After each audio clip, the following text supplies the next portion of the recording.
Mon cher Théophile, dans mon premier livre, j'ai parlé de tout ce que Jésus a fait et enseigné depuis le commencement jusqu'au jour où il fut enlevé au ciel après avoir, dans l'Esprit Saint, donné ses instructions aux apôtres qu'il avait choisis.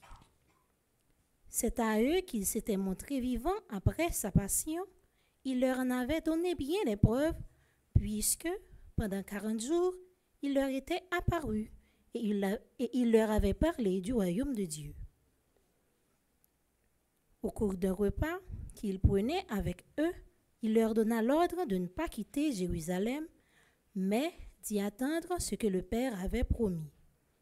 Il leur disait: « C'est la promesse que vous avez entendue de ma bouche. Jean a baptisé avec de l'eau, mais vous, c'est dans l'Esprit Saint que vous serez baptisés d'ici quelques jours. » Réunis autour de lui, les apôtres lui demandaient: « Seigneur, est-ce maintenant que tu vas rétablir la royauté en Israël? » Jésus leur répondit: « Il ne vous appartient pas de connaître les délais et les dates que le Père a fixés dans sa liberté souveraine.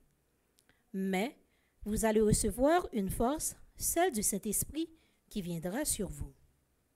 Alors vous serez mes témoins à Jérusalem, dans toute la Judée et la Samarie, et jusqu'aux extrémités de la terre. » Après ces paroles, ils le virent s'élever et disparaître à leurs yeux dans une nuée. Et comme ils fixaient encore le ciel, où Jésus s'en allait, voici que 2 hommes en vêtements blancs se tenaient devant eux et disaient: « Galiléens, pourquoi restez-vous là à regarder vers le ciel?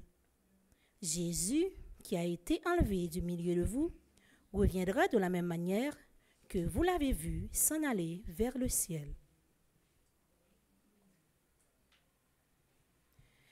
Parole du Seigneur.